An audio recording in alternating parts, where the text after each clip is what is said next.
Hello, Teach Better family. Welcome, welcome. My name is Katie Miglin, and I am here with the wonderful Dana Curby, who is not a new face to our community, but maybe someone that you have not had an opportunity to learn from. So, super excited to dive in today. Our topic today is pitfalls and strategies through mastery learning. So, kind of what pitfall you might fall into, and then how do you overcome that? And so, this is not a new topic to either one of us. We've had many conversations about this. So go ahead and drop in the comments where you're at and what you hope to get out of tonight to help kind of guide our discussion as well. And yeah, we'll be back in just about, 30 seconds.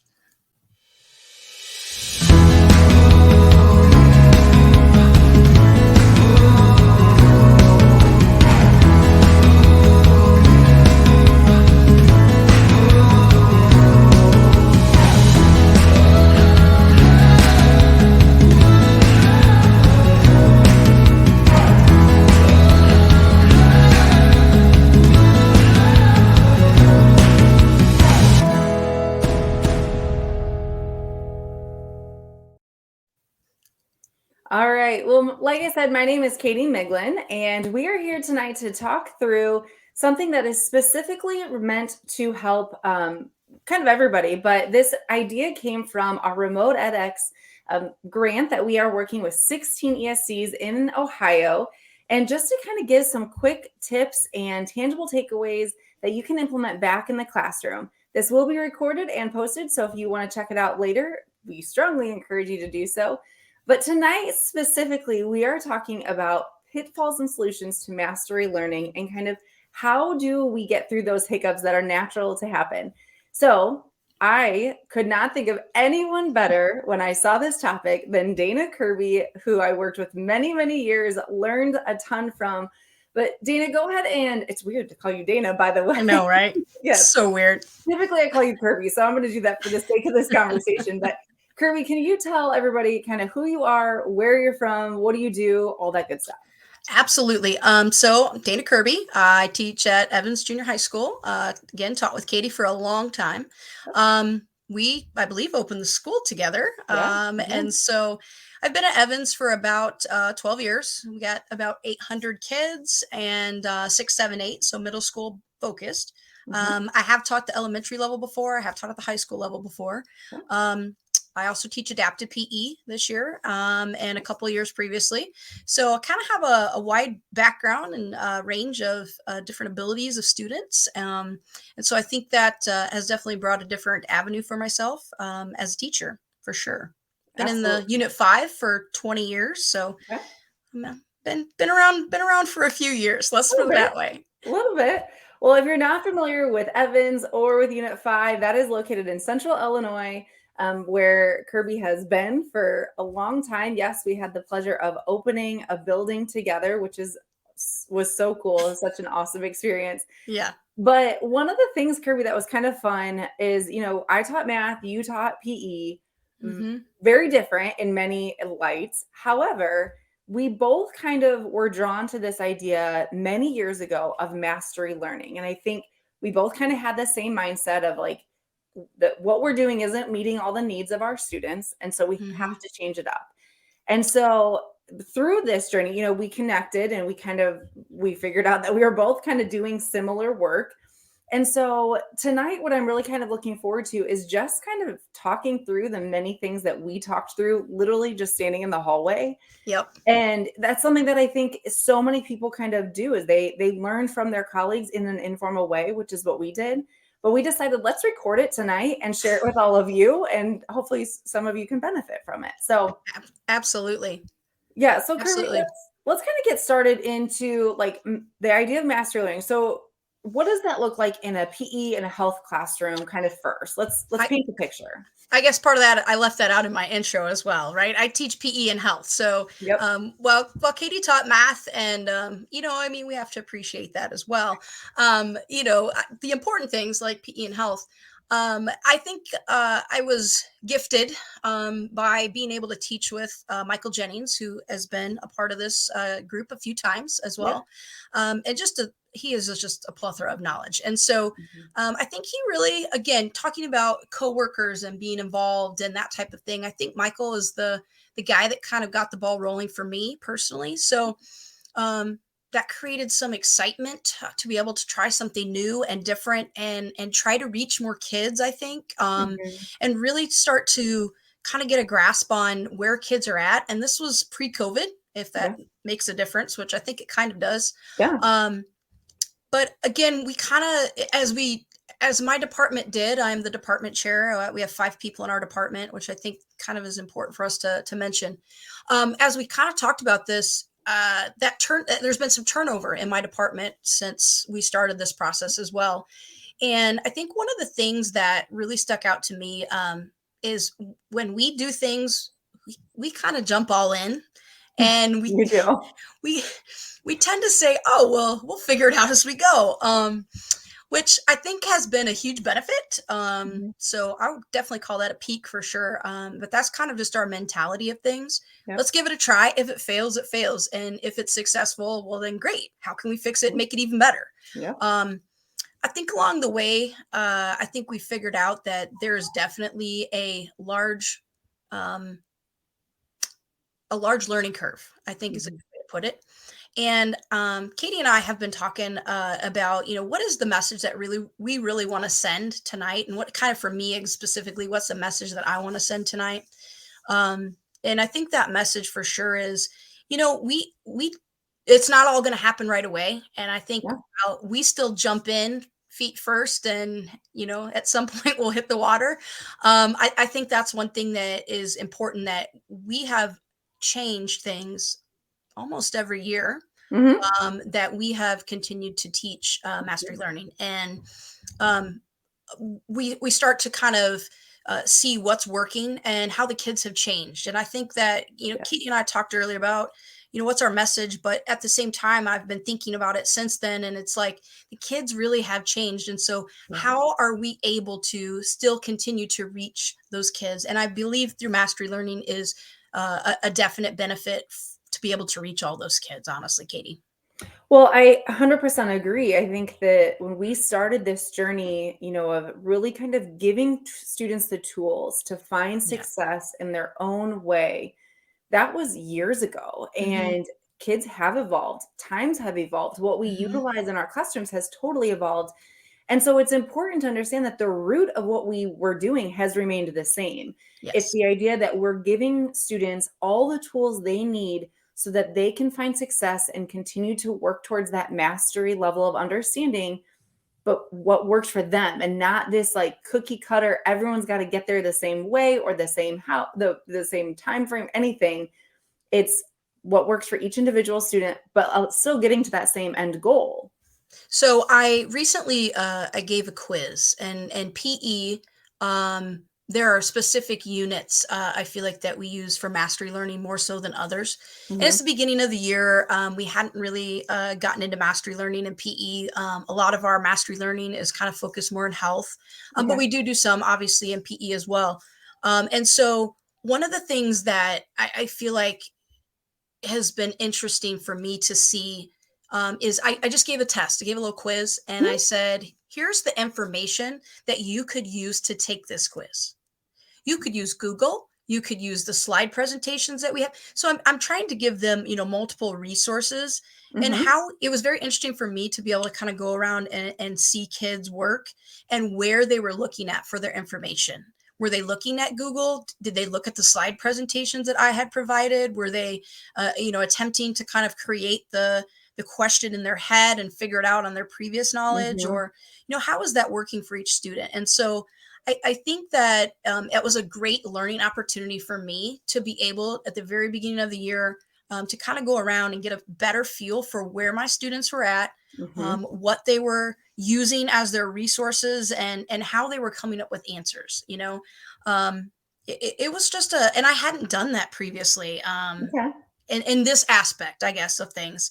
Mhm. And so it was just very interesting for me to kind of see that so early in the year.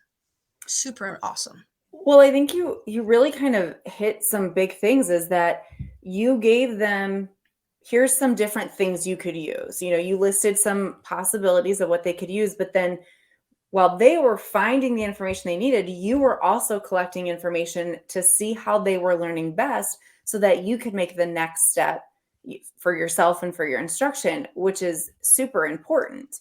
Correct. And I think as we've kind of seen kids evolve, like again, as we talked about post Mhm. COVID and kids just changing, kids being Yeah. different, Yeah. times being different. And one of the things that I saw with my sixth graders is I don't know that they understood all of their resources that they could use or were available or potentially Hmm. didn't take the time to use initially. Yeah. So I recently gave a second quiz. A decent portion of my kids didn't do as well as I think they expected to do on the first quiz. And Hmm. so I had given them a second quiz and I kind of said, okay, before you even take this quiz, let's take a step back. Let's review. Let's go through and let's answer some of these questions together. Where are you finding this information at? Where are you bringing this from?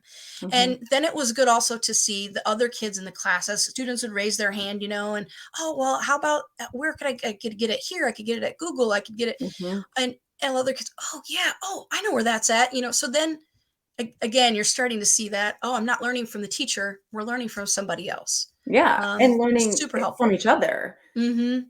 So that's very interesting that you gave some sort of assessment, they didn't do well, and then you were like, okay, let's reflect, because that is mastery learning. It's figuring out where you are at in your own learning and Mm-hmm. identifying the process and kind of, here's something I'm struggling with. How am I going to figure it out so then I can move forward? And that essentially is what it is. So when we think kind of mastery learning in general, you and I both, obviously it looked very different in our classrooms, the Yes. math Yes. classroom versus, Mm-hmm. PE and health.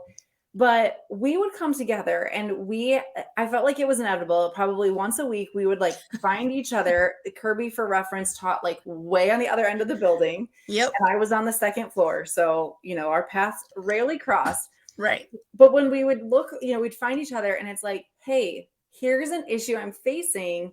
What are you doing? And so it was funny today. We were kind of brainstorming, like, what were our big things that we approached each other? And it was Yep. funny to say, sometimes it was like, oh, yeah, that makes sense. Like, you just needed a Well, different perspective. it. I was listening to you guys this morning talk, you and Ray, and I was like, okay, well, first off, what I need to say tonight is you need to find a Ray and you need to find a Katie Miglin. Whoever those people are, whether they are online friends of yours or they are, in your building. I was spoiled. I had both of them in my building. So when I'm sitting behind my computer and I'm working hard and it's not working, what do I do? Well, I'm just going to go up and interrupt Ray or Katie and Yep. figure out the answer.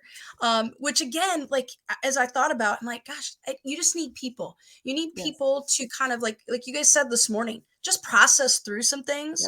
Yep. As Ray said, I'm going to hold my cup of coffee. By the way, guys, that was totally accurate. I'm going to hold my cup of coffee and I'm going to go talk to whoever can help me process through this, Mhm. and create that sense of seeing something from a different perspective and not getting in that tunnel vision of this is how I'm seeing it. Because again, then me as the learner, even though I'm the teacher, right? Me as the learner is Mhm. is still being able to kind of interpret what others someone else might see, Right.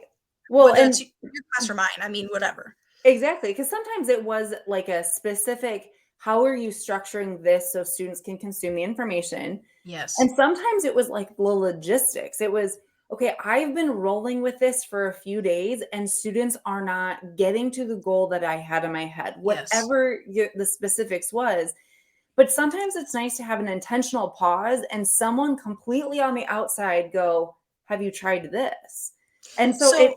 it just gives you like kind of a fresh start in a sense, a Mhm. fresh lens, because you're Yes. right. When you're in it and you're working with it, it's like Mhm. easy to kind of just get blinded by some of the things that are maybe more obvious. So that's the other thing too, like, as there were certain aspects that maybe I would ask Ray about because, it was maybe let's specifically, I don't know, a mastery learning question of some sort, Mhm. a setup.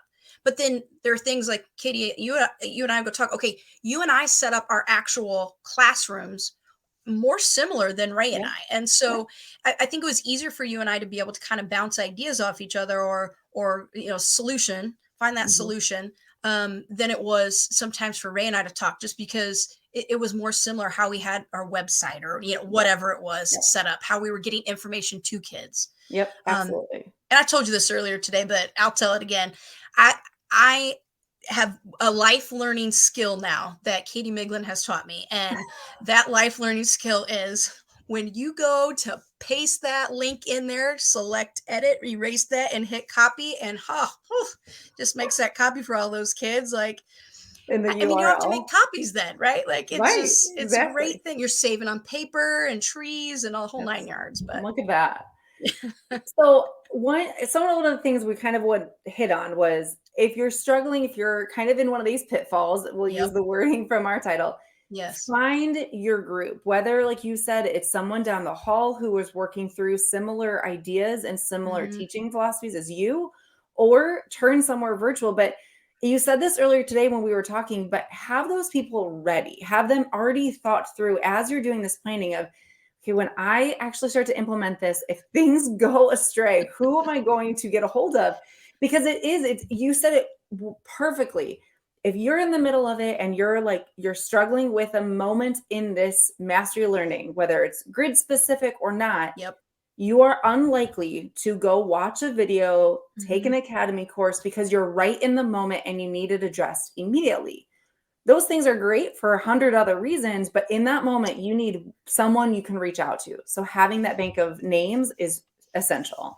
And again, I think, I've been in a different conference, and one of the things that was brought up in that conference was, you're in the middle of a lesson, right? You teach the lesson, and most times people might teach a lesson multiple times a day, Yeah. right? So you're in the middle of that lesson, and you're like, oh, this isn't working right, but I can't quite figure it out, right? You know what? I'm going to pull out my cell phone, and I'm going to get on Twitter, and get my Twitter group going. And say, what's it? How can I help? How can we Yep. fix this? I need it for next hour, right? Hmm. Even that, again, it's essential to be able to kind of have that. And I mean, I Yep. know we're not going to be walking around with our phones like this all the time by any means, but at the same time, I check my phone throughout the day, right? Like, how Hmm. can I help someone else too? That's the other thing too. I think sometimes people get kind of caught up in what they're doing, Yep. and being able to, kind of put yourself out there and take that 5 or 10 minutes, and just say, okay, well, I'll help you. I'll help you. Let's figure Hmm. this out. I'll help you. I Absolutely. think is pivotal to being Hmm. able to have that community support, and be able to be successful, and feel like, oh gosh, I have that community with me. Yes. Yes. So So you're in it, you're kind of working through, you've got your bank of names, you've got your teacher besties that you know you can go to. yep. But I'm going to be honest, Kirby, one of my biggest pitfalls, and I'm a type A personality. Anyone who knows me knows this. One of my biggest pitfalls, where I was like, like big pitfall, was not having everything organized so that hmm I didn't have to be the sole provider of everything. And I think you know what I mean, but Yep. simple things like, it says that they need to grab a worksheet. Well, where are they going to get the worksheet? I don't want them to have to always come to me, or they need this checked. Am I the only one Yep. checking? And I can remember early on feeling so overwhelmed because I was like constantly being like, there was someone near me at all times. Like, hey, I need this. Can Yes. you check this? Can you conference with me? So that, I think, is a thing for me. That's like my big pitfall, is being able to have all of your ducks in a row so that your students can truly find success in this mastery learning. So I think I kind of hit on this earlier when I said it's changed for me multiple times over the last few years. This right here, Katie, is probably the one thing for me that has really changed from Mhm. beginning to where I'm currently at. And that is, I'm not grading everything. I don't need to grade everything, and I don't need to check everything. Yep. However, how I set up my grid, or how I set up my learning, I need to be able for those students to be able to apply some of those things, right? So, Mhm. for example, in health class, nutrition, let's say, they have to, track food for 2 days, and then in a couple of slots down, now we're working on, okay, how am I going to evaluate my diet? Well, if I Mhm. haven't tracked my diet, I can't evaluate my diet. So Right. right there is a kid's way, and I point that out to them very early on in the year. If you look at this grid, specifically this grid, what are the things that you're absolutely have to do because you won't be able to do something else, Yep. And so as that for me has been huge, because before I would have had a line 10 kids long, Mhm. everybody's got 5 things for me to check. Now Mhm. we're wasting time because kids are standing in line for me to check thing or have their hand in the air because I'm just waiting, Coach Kirby, I'm just waiting. Well, we can't, it's a waste. Mhm. That's not kids being independent. That's not kids working on their own and progressing. So I think for me that was probably the biggest thing, is just that class setup for sure. Absolutely. And just thinking through the details, and I agree with you, that didn't happen after the first Mm-hmm. grid or, first time with mastery learning. Right. That took kind of a live and learn. It took, Mm-hmm. oh, they need to know how to do X, Y, and Z. And I don't need to be the person that can provide it. So even recording a 30-second video with instructions so they Yep. can listen to it a couple times, pause it if they need to.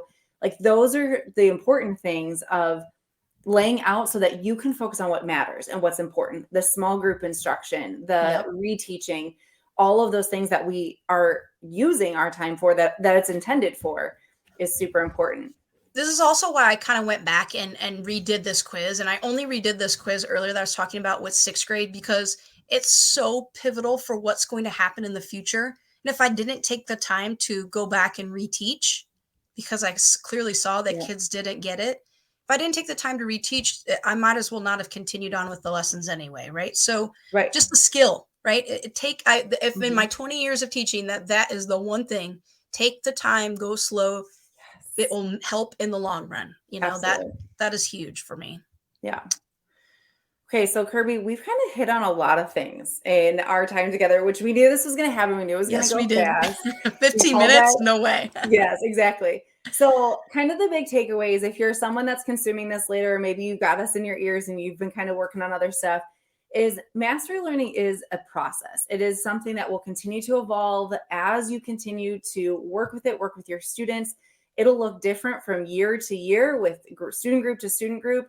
But the important part is to be reflective and have those groups of people, whether they're virtual or in person, that Mhm. can be there for you to throw ideas out, for you to, get some feedback. Maybe it's Kirby and I. Maybe you need to reach out to us. We're happy to, support you virtually, but come up with those ways that when you're struggling in the moment, Mhm. who are you going to turn to so that you can get those answers, and so you don't feel that defeated for very long, and you feel like there's an actual solution and you can keep moving. The other piece is laying out all of the details, getting everything ready. And you may not know some of those details when you start, and that's okay. But making notes so that every day you can get a little bit better. And so if you think, oh, I forgot to tell the kids this, maybe that's how you start the lesson the next Yep. day, and Yep. constantly be building on that so that students have literally all the tools they need so that you can continue to kind of facilitate as needed and not worry about those little details. Absolutely. Did I summarize Perfect. it okay? Yep, that was that. And again, reach out for sure. Yep. And it's not going to be perfect. It's just like teaching. It will take a long time to set up, and Yep. then it just, you get to watch it unfold, kind of like a play, right? You practice a play for a long time, and then you just get to watch it unfold. It's Yeah. pretty incredible.